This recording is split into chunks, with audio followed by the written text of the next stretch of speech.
Hello, everyone. Welcome to the first ever episode of the Never Normal podcast. I'm your host, Britt. This is my partner in crime, partner in life, best friend in the whole wide world, Casey. We're also getting married in October. Go us. So I've been wanting to do this for 3 years? Well, I mean... Pretty much as long as I've known you. Yeah. So I've been wanting to do kind of a paranormal podcast for a long time. I love talking about everything paranormal. And I've toyed with the idea, and now I'm finally doing it. So here we go. Disclaimer, don't expect it to be good. I'm just here to hang out and talk about cool stuff, and I hope you guys are along for the ride. I do want to preface that listener and viewer discretion be advised. There may be some mature themes here and there, as well as, we'll try not to, but we do curse. We'll try not to a whole lot, of course. It won't be every other word, but we do say, shit and damn, stuff like that. So, if you don't want your kids listening to that, it's totally cool. If you're still listening at this point, thank you so much. And for those of you who are still watching at this point, thank you so much. So I guess we'll get on down to the first episode topic. And it's going to be, you can't listen. You know how I am when I get nervous, and I am nervous. I haven't been in front of a camera in a long time. But we are going to talk about your career that you had, your experiences with paranormal happenings, before we met, which is exciting. You've told me one or two things that happened just in random conversation, but you've never really I feel like there's a little more to it here and there.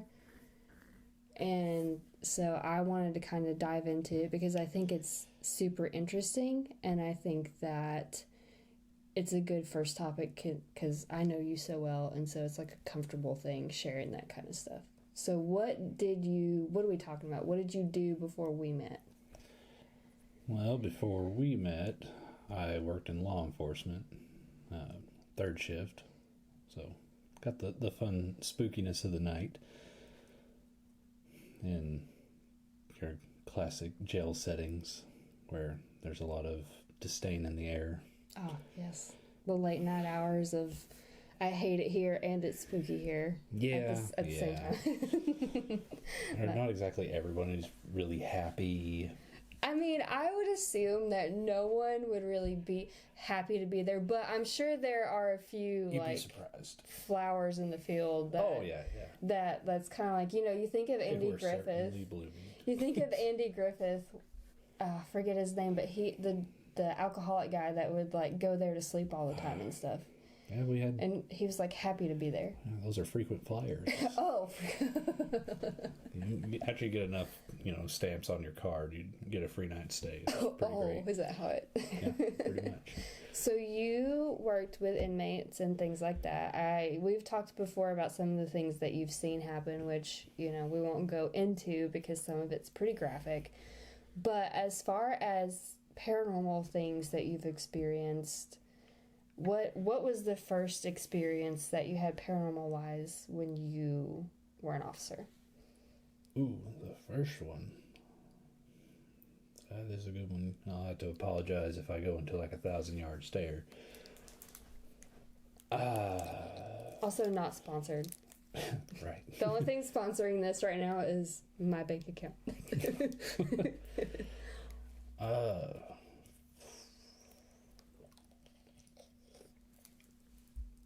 I want to say the first real experience that really got me is we had 30-minute security checks where we had to walk around to every cell, and I was in a pod called Charlie Pod, and I was up on the top floor and I heard someone knocking on the window downstairs, and they did the classic, tap their wrist asking what time it was, so I motioned for them to hang on a second. And I walked down to the cell, which, like I said, I was on the top floor. It was in the bottom left-hand corner of the pod. And when I got there, there was no one in there at all. I opened the door to make sure that he didn't just go lay down, but the cell was just completely empty. There's just nobody there, which was a little on the weird side. It was probably about 2 o'clock in the morning. And as the night progressed, I had more strange happenings there. So in the building that I was at, there was only 2 officers working. You had your control unit, which opened up all the doors to kind of let me wander around. I was a rover, if you will. And that same pod, it was C-pod, was going back through doing my check. And I've seen shadows move across the ground, and generally when you have a shadow, it moves in a straight line following a source of light. Like if you have like a light go this way, the shadow will move in a straight line the opposite direction, something along that line. But there was a shadow on the ground that had more depth to it than like just a shadow. It wasn't flat. I mean, I've got pretty decent eyes, I suppose. But it was about the size of a house cat, which, as you can imagine, in jail, there's not too many house cats. And I watched this thing move, and not in a straight line, but it just kind of meandered about. Went underneath the table, out the other side of it at a different angle, which you don't have with sources of light. And then it went right back up underneath that same door that guy asked me what time it was. And was this the same night? Oh, same night, yeah. Huh. And yeah, my hair was standing. My corporal ended up talking to me that night because he was noticing I wasn't doing my my walkthrough in there as I should have. Were you like, screw this? Yeah, pretty much. I would just go into the computer, log my check, and then leave. And so he called me out on it, and I told him what was going on. And he was the corporal who was over that building. And he told me that I wasn't the only one who had experiences there, that he himself also did. Nice. I mean, not nice, but you know what I mean? Like, it's good. I will say, from like a paranormal investigator and someone who's had paranormal things happen to me, it's nice when you're talking about your experience with someone and they're like, I get it. Right. I've seen it too. Like, it's kind of like it's like, oh, bro, yes. It's like, brother. So. And a little bit of a backstory. The jail that I worked at was actually built on top of a cemetery, and they relocated the cemetery further up the hill from its original place. Okay. And they said that, all the coffins and everything had been moved as well. I feel like they didn't painstakingly take their time digging everything up. Yeah, you don't think they moved everything. They may have taken the stones, but not... Right. Not content. Yeah. And on map, building 4, which is where I was at, would fall almost directly on top of where the old cemetery was. Wow. That's crazy. Yeah. So, I like to ask debunk questions. I'm what you would call a skeptical believer. I will try to look at every instance to not really debunk, but to try to come up with explanations for things, I guess I should say. Like, I'm one of those people that sometimes straight up Facebook paranormal groups hate me because I will look at pictures that have lens flare and dust and stuff, and not to discredit anyone, because I believe when you think you've had an experience that you genuinely think you have an experience, and I'm all for that. But I like to debunk and disprove just as much as I like to experience and capture things as well. And I think that's very important in a paranormal investigator. But could you see any features on the guy that was like tapping his wrist, or did you just see like an outline of him, or?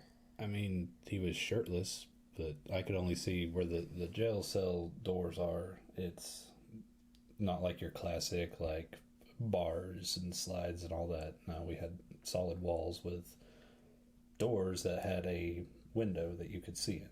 Okay, so is it like a small... Yeah. Is it like kind of the small little rectangular ones that you kind of see now, like on TV? Almost like the door, like what we have there on like your standard house door.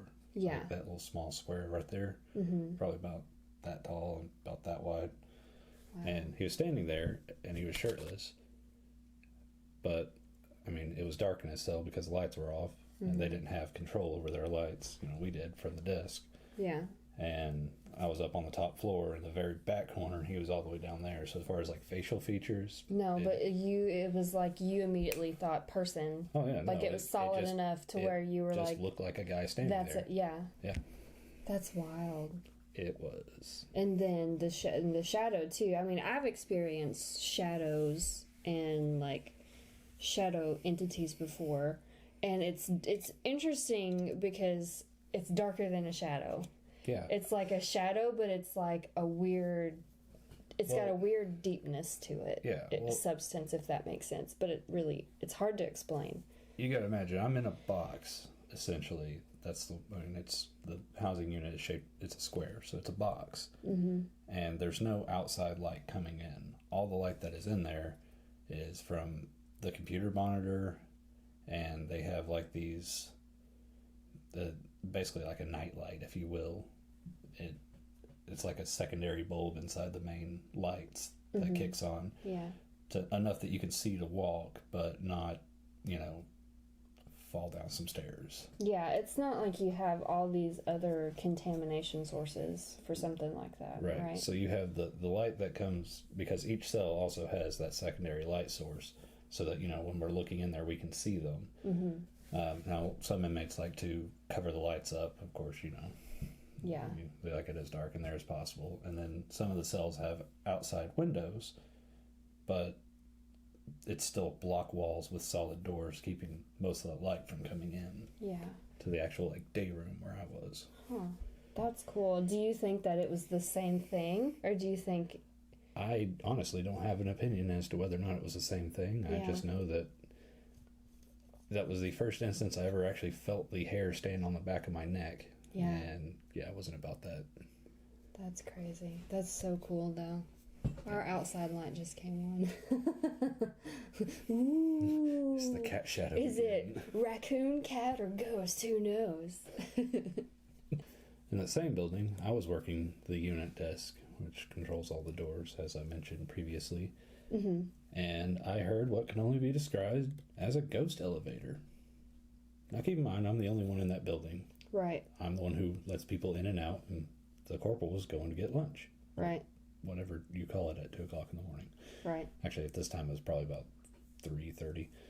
I'm sitting there, and I can hear coming from behind his office. So, his office was, the desk is right here. His office is here. Mm-hmm. And there's a storage room. Mm-hmm. And the sound sounded like it was coming kind of between the two. Mm-hmm. And his office was locked. He wasn't in there. There's no phone off the hook, because that's not how it works. Yeah. And I could hear every motion of like an old school elevator, like the sliding cage door. I could hear it go up, I could hear it stop, I could hear it go back down, and then just nothing. Now, we were on the first floor. There is a second floor, but there's no elevators. Where that noise came from? No idea. Was there an elevator there at one time?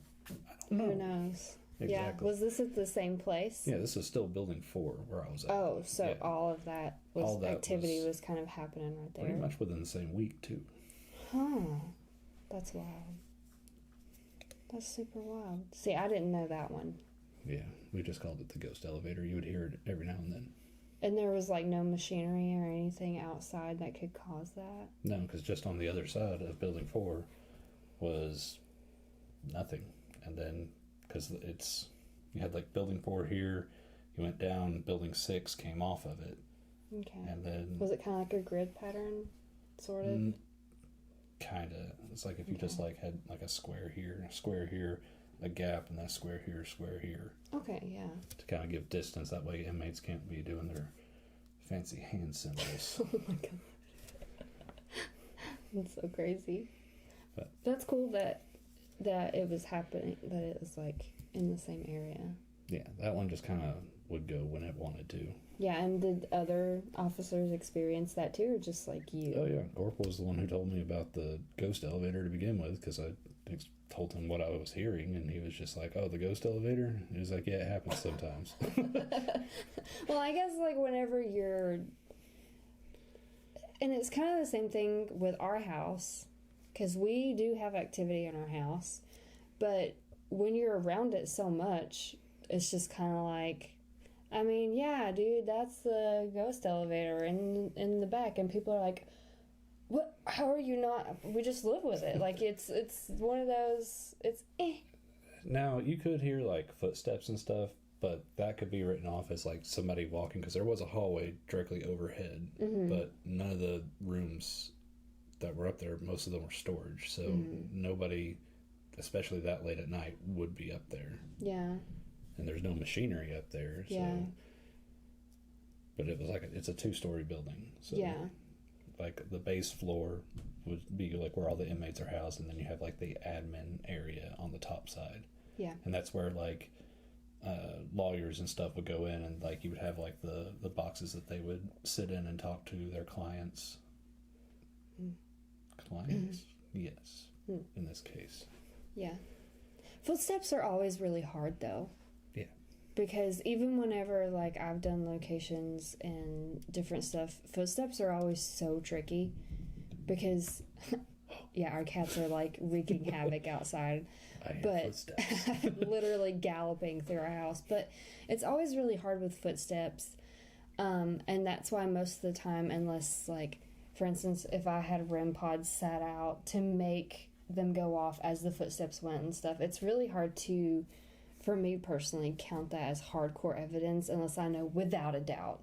Like it wasn't the foundation settling. It wasn't any, do you know what I mean? Footsteps are always really hard. They're really cool when you experience them. They're kind of scary if they're coming toward you.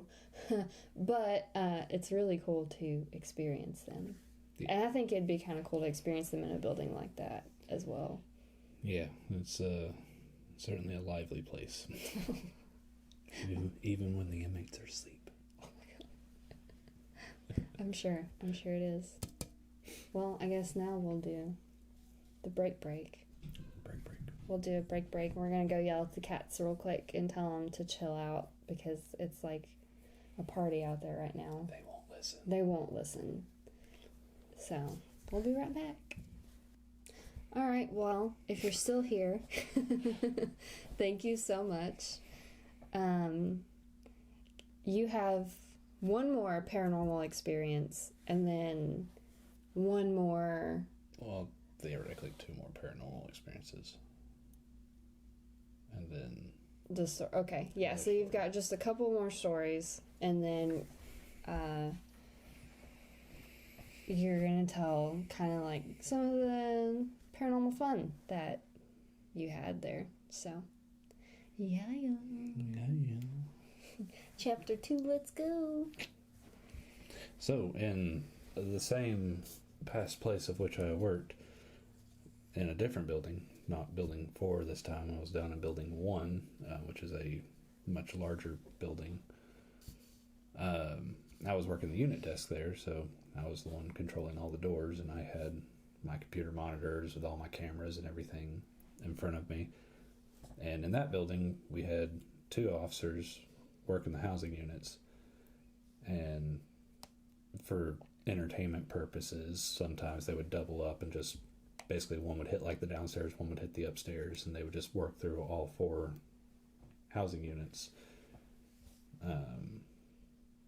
It was just kind of something to keep themselves entertained. And they were in the A pod working their way around, and there was a guy sitting on the table.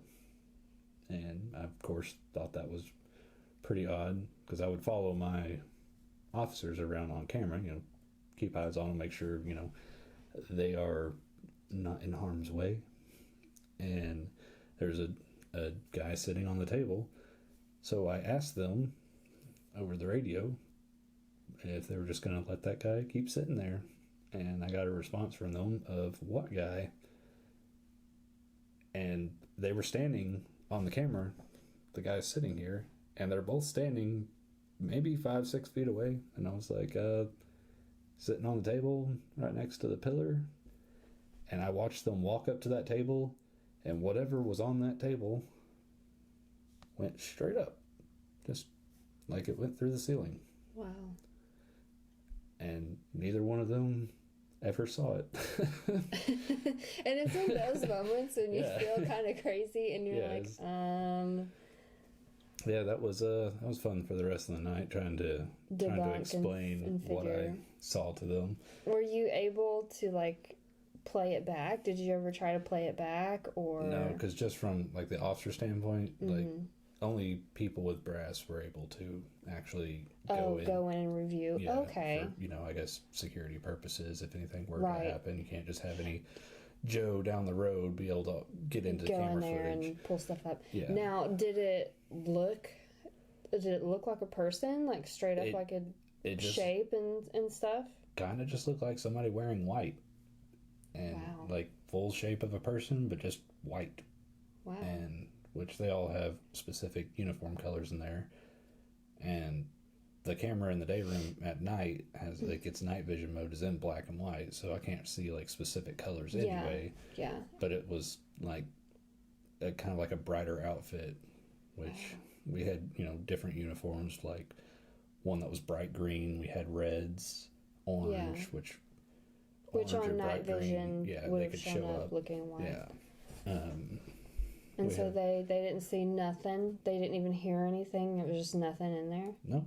Just whatever it was, just kind of looked like a fog that went straight up off the table, right up into the ceiling, and was just gone. That's so crazy. And as a side note, from the same like fog-looking thing, the same corporal who ran Building 4 showed me a video, because once again, Brass has access to former videos. So he had a saved clip of like the security footage from our parking lot, and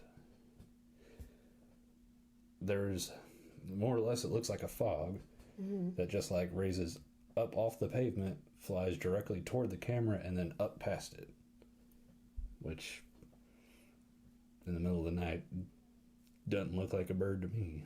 But, right, or a bug. Right, but you could see that it was our parking lot, so and it wasn't like a foggy night or anything like that. It was I've never clear. seen fog move like that. Yeah. Yeah. But and let's just say not everyone who, works in law enforcement is good with editing, so I really don't think that's that he would have sat there and he would have went to like iMovie and did it, and he was like, yeah, this is tight, and then just shared it. Yeah, that's interesting though. Yeah. And I mean, you have like, of course, your classic like stories. I've had inmates tell me the various things that they've seen, and I guess heard, if you will. Yeah.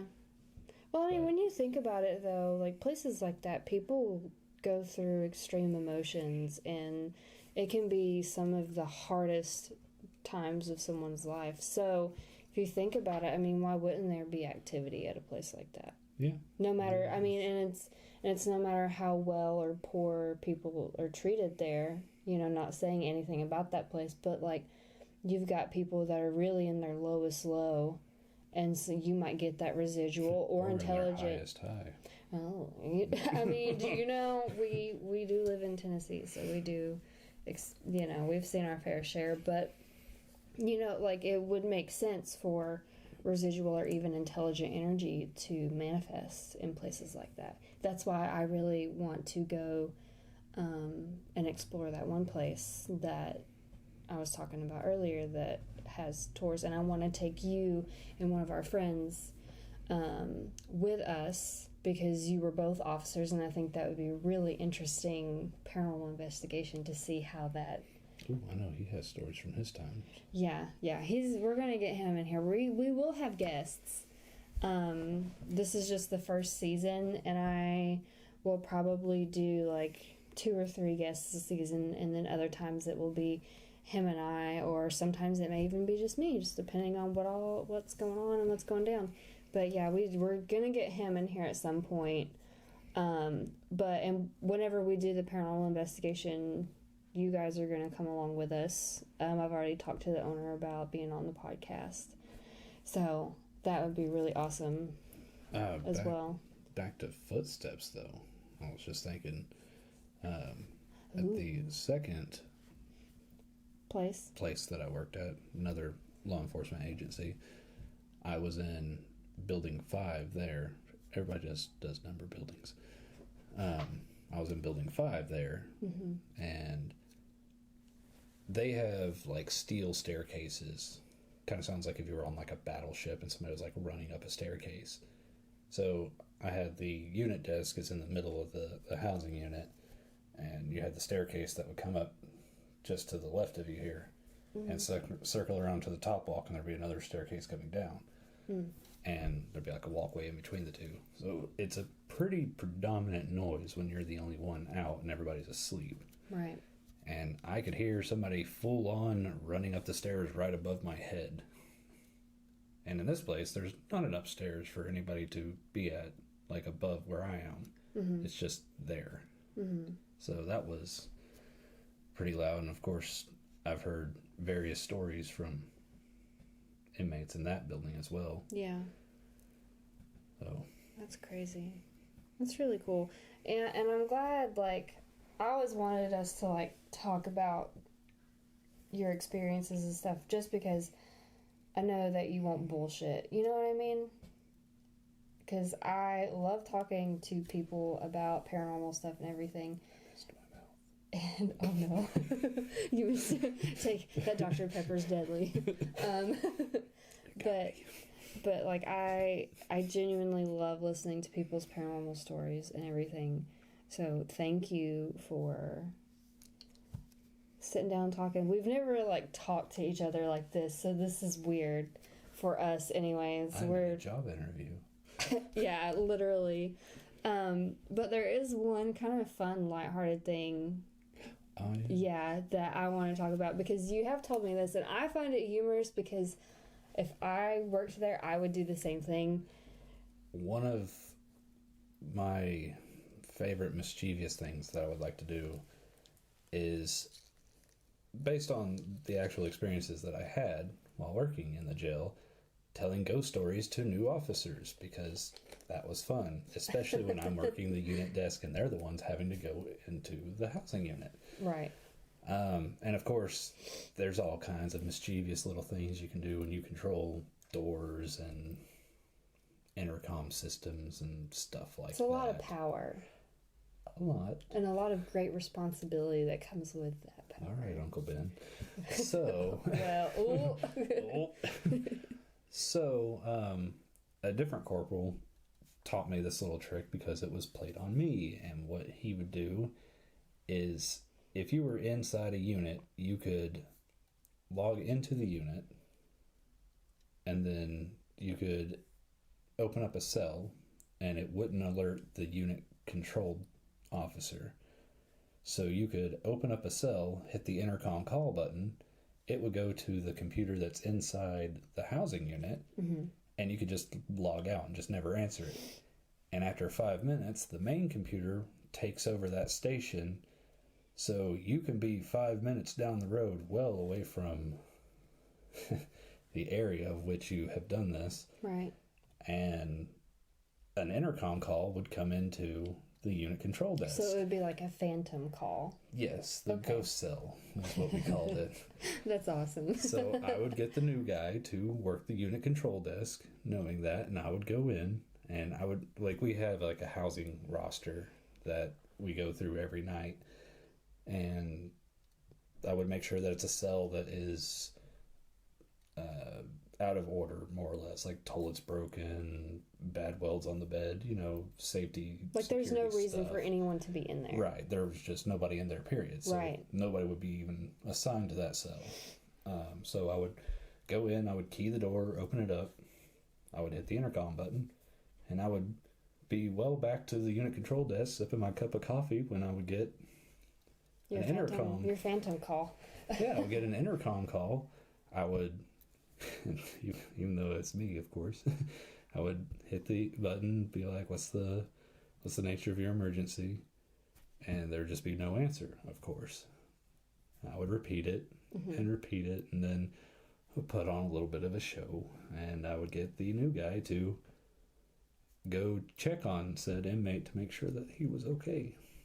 And of course there would be no one there, and man, you should see the look on their face when they got back. Oh yeah, I'm sure it's like shitting their pants. Like, oh yeah, especially when you pregame the night with ghost stories, and that's how you get them. So you get them worked up. Oh yeah, you get in their heads. It's always a blast. But well, Odin, our honky kitty, is honking outside the door. Oh. I hear him going hee hee. He can't meow. But he kind of yells sometimes. He yells. He's so cute though. He's love so him. spicy. Maybe if they're not crazy one day, we can let them in here when we film, because I'm sure they would just want to be on the table. But I don't know. I think Odin would just sit on the floor. Beans might get up Beans here. would probably be up here. But yeah, no. And see, I like that story because as much as I love, the nitty gritty, like paranormal investigation, stuff like that, I still think about how they should be fun, and you should have fun moments like that and be lighthearted, and it shouldn't be just all nitty gritty all the time. And because I think, if you do that, you kind of you close yourself off so much. Yeah. If you don't keep an open mind, but that's really cool. I like that. But, well, sure. Brother. Thank you for being my first interview on the podcast. You're welcome. Blowing the dust off. This still is not a very good podcast, is it? Well, I like hearing myself talk, so. Okay. Well, I like hearing you talk, so. But thank you guys so much.